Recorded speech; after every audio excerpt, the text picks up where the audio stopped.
आपेक्षिकीय ऊर्जा का द्रव्यमान ऊर्जा तुल्यता के इस लेक्चर में आप सबका स्वागत है।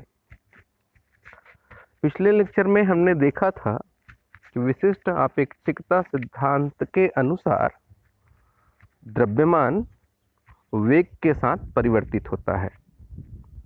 मतलब वेग बढ़ने से द्रव्यमान भी बढ़ता है, और यदि वेग प्रकाश के वेग के बराबर हो जाएगा तो द्रव्यमान अनंत हो जाता है। इस पे हमने पिछले लेक्चर पे चर्चा की थी। इस लेक्चर में हम ये देखेंगे कि द्रव्यमान और ऊर्जा में क्या संबंध हो सकता है। जैसे न्यूटन यांत्रिकी में आपने पढ़ा था कि कार्य को ऊर्जा में परिवर्तित किया जा सकता है, या आप सीधा सीधा सा कहते थे कि कार्य करने की क्षमता को ही ऊर्जा कहते हैं। कैसे? तो कार्य ऊर्जा प्रमेय पढ़ा था आपने, है ना। कार्य ऊर्जा प्रमेय का कथन क्या कहता है? कार्य ऊर्जा प्रमेय कहता है कि जो कार्य है वो गतिज ऊर्जा में परिवर्तन के बराबर है ना। गतिज ऊर्जा में परिवर्तन होगा कैसे? जैसे आप कोई वस्तु स्थिर है मतलब उसमें हम लोग कहते हैं कि स्थितिज ऊर्जा रहेगी। तो उसको चलाना है तो क्या करना पड़ेगा? आपको कार्य करना पड़ेगा। तो कितना कार्य करना पड़ेगा? तो उसको चलाने के लिए आप जितना भी कार्य करेंगे तो उसका शून्य से उसका वेग v हो जाएगा। चलना शुरू करेगा तो वेग बढ़ेगा ना उसका, तो उसमें क्या आ जाएगी? गतिज ऊर्जा। तो कार्य ही क्या है? गतिज ऊर्जा है। ठीक है, कार्य ही स्थितिज ऊर्जा है, और कार्य को हम लोग सीधा सीधा सा ऊर्जा कहते हैं। ऊष्मागतिकी वाला पढ़ा था आपने, उसमें भी देखे थे आप, है ना। क्या देखे थे कि भाई कार्य को ऊष्मा में और ऊष्मा को कार्य में परिवर्तित कर सकते हैं। और इसका सीधा सा उदाहरण भी देखे थे आप। क्या? कि भाई अगर एक रॉड लें और उसको लगातार पत्थर वगैरह से मारते रहो, आप लगातार मारते रहेंगे तो कुछ देर बाद देखेंगे आप कि आपका रॉड गर्म हो जाता है। देखा है आपने ऐसा, है ना भाई।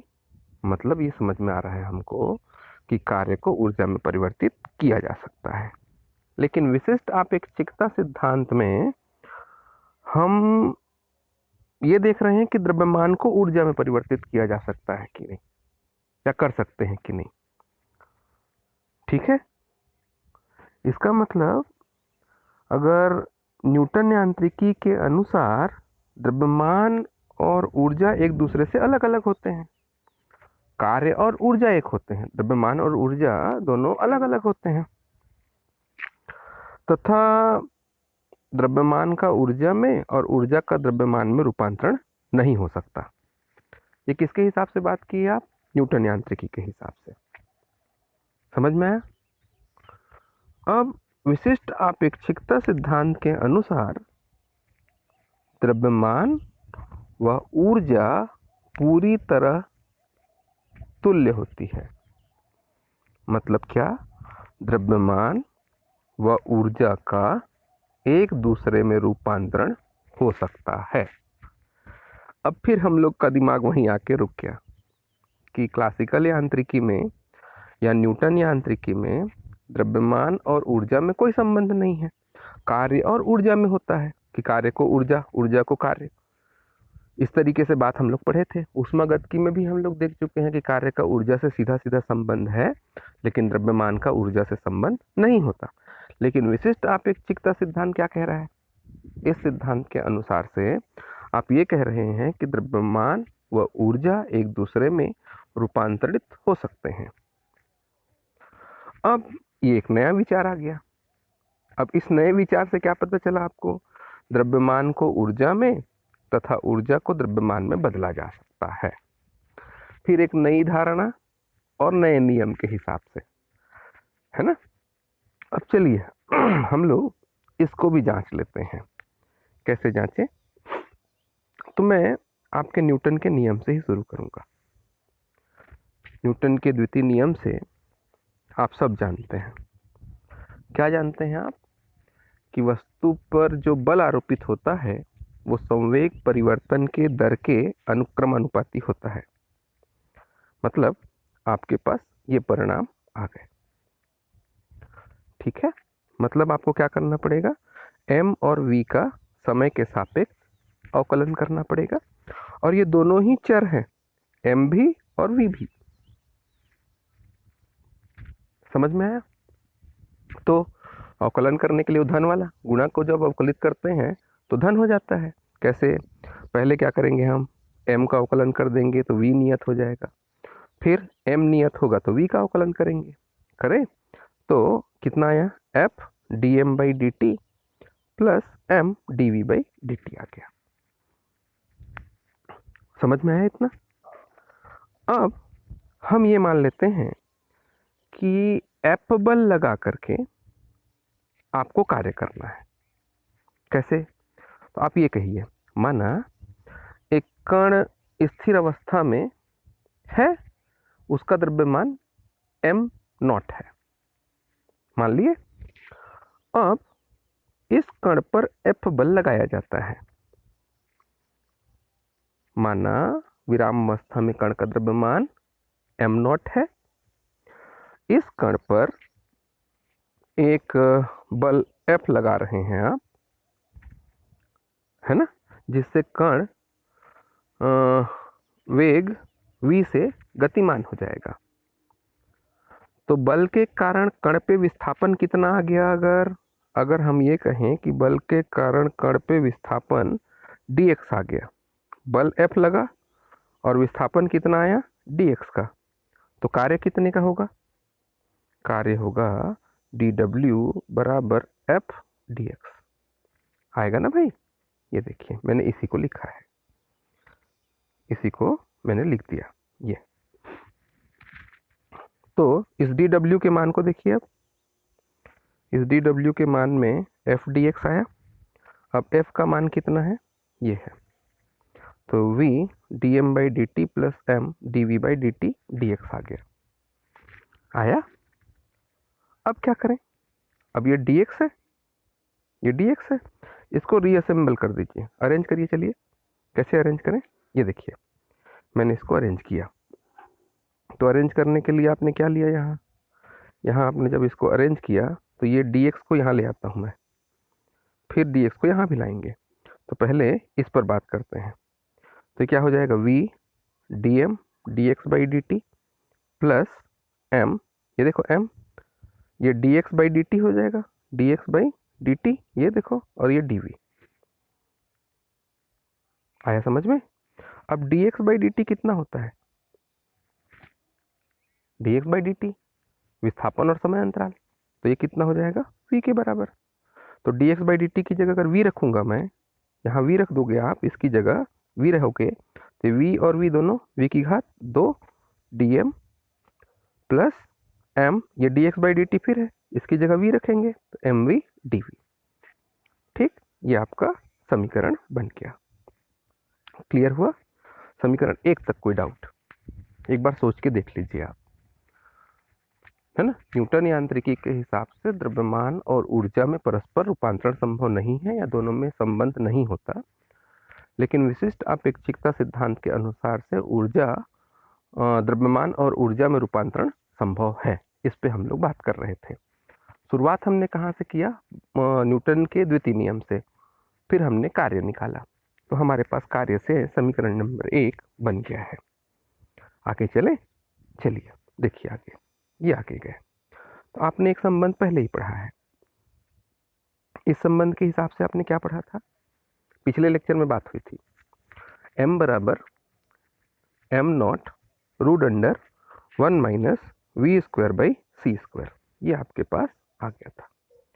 इसको इधर पक्षांतर करिए, है ना, वर्क करके, पहले दोनों पक्षों का वर्क कर लीजिए। तो चलिए, ये m की घात 2, फिर ये m नॉट की घात 2, यहाँ आ जाएगा m नॉट की घात 2, यहाँ ये वाला समीकरण, और यहाँ पे क्या आ गया, 1 minus v square by c square. Work करेंगे तो वर्गमूल हट जाता है ना, इसलिए।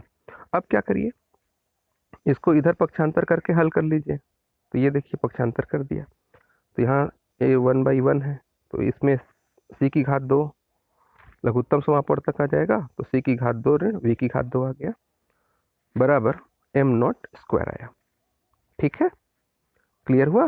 अब इस m स्क्वायर को इससे गुणा करिए, तो m स्क्वायर c स्क्वायर, इससे गुणा करिए तो एम स्क्वायर वी स्क्वायर, और ये डिवाइड में जो सी स्क्वायर है उसको पक्षांतर कर दीजिए, तो ये आ गया m naught square c square. Clear हुआ? अब आगे चलते हैं। एक चीज ध्यान रखना, दोनों पक्षों का अब हम लोग अवकलन करेंगे। तो दोनों पक्षों का जब आप अवकलन करेंगे तो एक चीज दिमाग में रखिए, जो c है प्रकाश का वेग है वो नियत होता है, उसका अवकलन शून्य होगा। और दूसरा विराम द्रव्यमान भी है ना भाई, वो भी कितना होगा? नियत होगा। तो इसका मतलब अगर दोनों पक्षों का, इस समीकरण के दोनों पक्षों का अगर आप अवकलन करेंगे तो ये वाला पक्ष तो जीरो होगा। क्यों जीरो होगा? क्योंकि ये भी नियतांक है और ये भी नियतांक है, और नियतांक का अवकलन शून्य होता है। आगे चलें, अब इसका करेंगे अवकलन। आप केवल अवकलन कर रहे हैं ना हम लोग, तो इसका अवकलन करेंगे तो m क्या होता है? वेग के साथ बदलता है, मतलब ये चर है, लेकिन c नियतांक है, तो c की घात 2 तो क्या हो जाएगा आपका? नियत हो गया। और m की घात 2 का अवकलन करेंगे तो कितना आएगा? 2m dm। क्या आएगा ये? 2m dm के साथ c की घात 2। इसी प्रकार से यहाँ दोनों के दोनों चर हैं, तो गुणा वाला अवकलन करना पड़ेगा आपको, प्लस करके करें तो ये ऋण हो गया। अब यहाँ m की घात 2 का अवकलन करेंगे तो कितना आएगा? 2m dm। ये देखिए 2m dm, और ये नियत रहेगा v की घात 2। और जब v की घात 2 का अवकलन करेंगे तो ऋण 2v dv। तो ये देखो 2v dv और m की घात 2। यहाँ तक समझ में आ गया? अब एक काम कर लेते हैं, इसमें v वाले जो टर्म है उसको दूसरे साइड ले जाते हैं, मतलब इन दोनों को, और इसको यहीं रहने देते हैं। तो उधर जाएंगे तो ये ऋणात्मक है, तो इधर आके क्या हो जाएगा? ये दोनों धनात्मक हो जाएंगे। समझ में आया इतना? आगे चले, अब इसको आगे कर दूं? चलिए, अब क्या है आपके पास, हमारी वैल्यू कैसे चेंज हो रही है इसको ध्यान देते हैं। अब यहाँ देखिए, ये क्या हो गया? 2m, ये 2 और m, c स्क्वायर dm आ गया, और यहाँ से 2m कॉमन लिए, ये देखो, तो v square dm mv dv। तो ये दोनों साइड का 2m कैंसिल हुआ, तो क्या बचा? c square dm v square dm plus mv dv। ये आपके पास समीकरण 2 आ गया। ठीक है, यहाँ तक कोई हार्ड कैलकुलेशन हमने बिल्कुल नहीं किया, सीधी सी बात कर रहे हैं हम लोग, और साधारण जो गणितीय ऑपरेशन करते हैं हम लोग उसी से हल करना शुरू कर दिए हैं। और ये देखना चाह रहे हैं कि भाई द्रव्यमान और ऊर्जा में रूपांतरण संभव है कि नहीं। अब समीकरण 1 और समीकरण 2 पे गौर करिए। तो ये था आपका समीकरण नंबर 2, c की घात 2 dm बराबर v की घात 2 dm mv dv। ठीक है, और ये है आपका समीकरण नंबर 2, सॉरी समीकरण नंबर 1। तो ये v square dm plus mv dv का मान रख दीजिए। तो ये दोनों मान अगर रख दें आप, तो आपका समीकरण कुछ ऐसा हो जाएगा। यहाँ ध्यान दीजिए, ये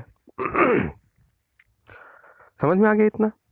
अब इसमें देखिए dw c स्क्वायर dm आ गया। अब जब आप बल लगाएंगे या कार्य करेंगे तो क्या होगा? विस्थापन आएगा, मतलब वेग धीरे धीरे बढ़ेगा कि नहीं? भाई किसी वस्तु को अगर आप धक्का देंगे, उस पर कार्य करेंगे, तो उसका वेग बढ़ेगा या वेग बदलेगा, और वेग बदलेगा तो क्या बदलेगा? द्रव्यमान बदलेगा, विशिष्टापेक्षिकता सिद्धांत से।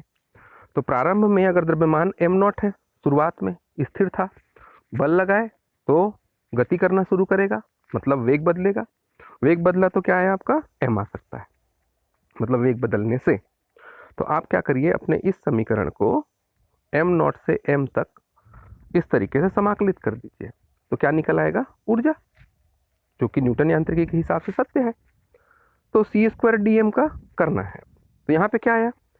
c स्क्वायर के साथ तो भाई हम कुछ नहीं करेंगे, क्यों? नियत होता है ना। तो क्या आया आपके पास? ये समीकरण बन के आ गया। ध्यान दीजिए, बस होने ही वाला है ये। अब ये हो गया गतिज ऊर्जा, c स्क्वायर कॉमन है, मतलब कांस्टेंट है, और ये हो गया m0 टू m dm। तो काइनेटिक एनर्जी कितना आएगा? dm का समाकलन m ही हो जाएगा, तो ये क्या आ जाएगा? ऐसा m0 m। अब अपर लिमिट लोअर लिमिट वाला case, upper limit minus lower limit, तो काइनेटिक एनर्जी या गतिज ऊर्जा कितना हो गया, mc² माइनस m0c²। क्लियर हुआ। अब जो वस्तु है स्थिर अवस्था में है, उसके अंदर द्रव्यमान कितना रहता है, m0 का, तो उसके m0 और c², ये जो नंबर है ना, ये उसकी आंतरिक ऊर्जा है। ठीक है, किसकी आंतरिक ऊर्जा है, वस्तु की। तो वस्तु की कुल ऊर्जा कितनी होगी, उसकी गतिज ऊर्जा और आंतरिक ऊर्जा के योग के बराबर होगी। यहाँ ये जो संख्या आप लिख रहे हैं, हम लोग क्या निकाल रहे हैं, कुल ऊर्जा। कुल ऊर्जा का मान हम लोग जानते हैं, तो गतिज ऊर्जा और m0c² होगा। m0c² क्या होता है, इसका आंतरिक ऊर्जा होता है। समझ में आया इसका इतना।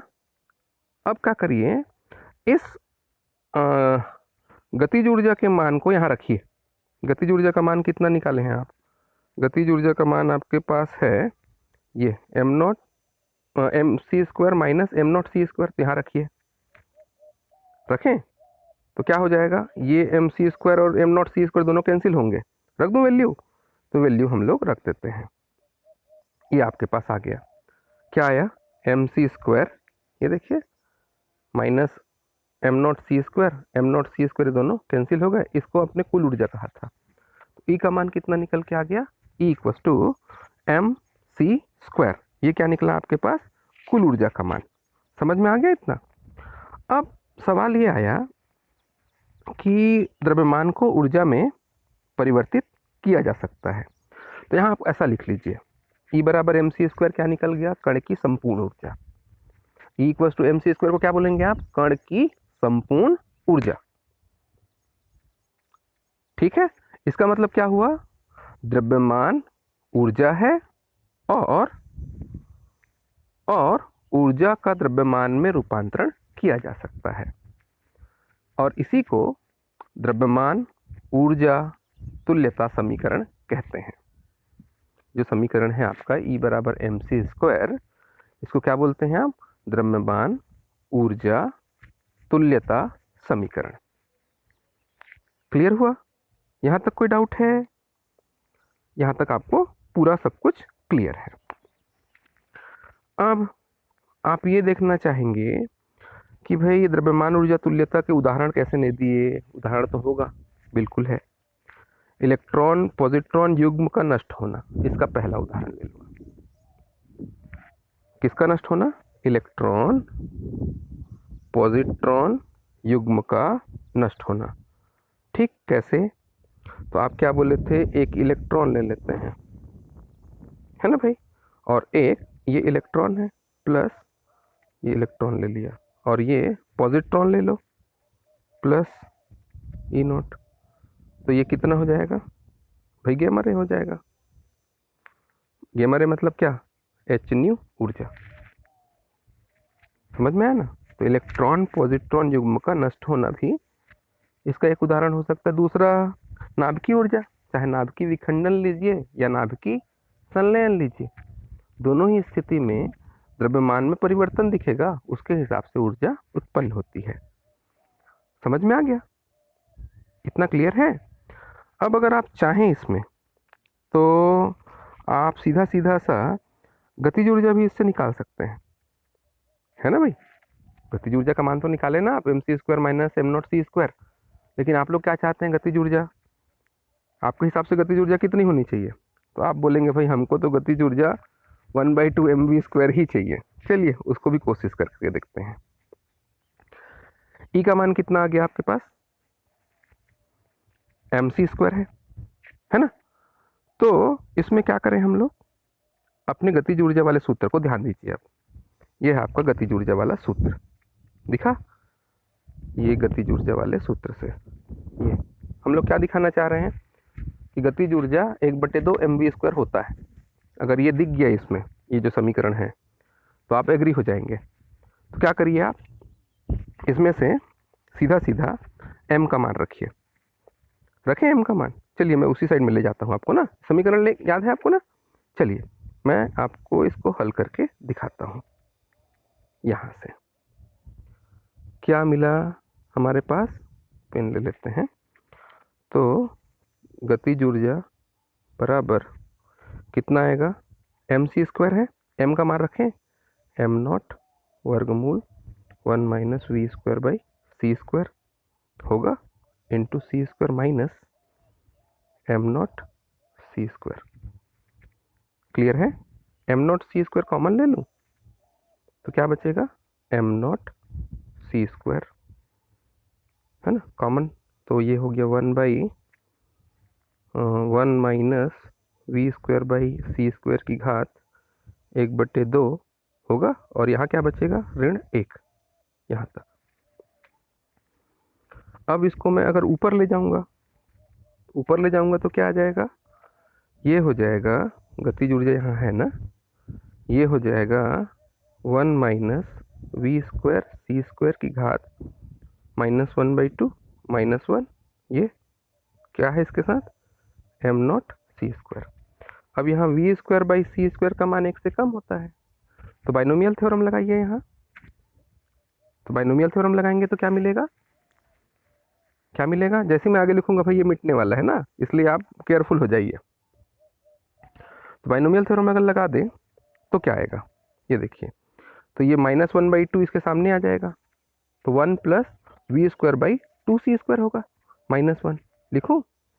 देखिए क्या मिल रहा है आपको, गतिज ऊर्जा का जो मान है, यहाँ से आपके पास गतिज ऊर्जा निकाल रहे हैं, वो मिला m0, ठीक है, c² हो गया भैया, 1 प्लस 1/2 v²/c² -1 बाइनोमियल थ्योरम से, 1 और 1 कैंसिल, क्या बचा 1/2 m0, ये c², ये देख लीजिए आपकी गतिज ऊर्जा,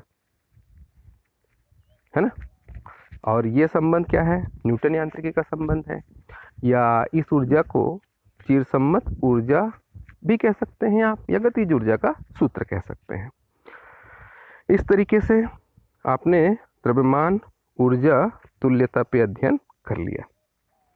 आशा करता हूं कि आपको समझ में आ गया होगा। ठीक है, धन्यवाद।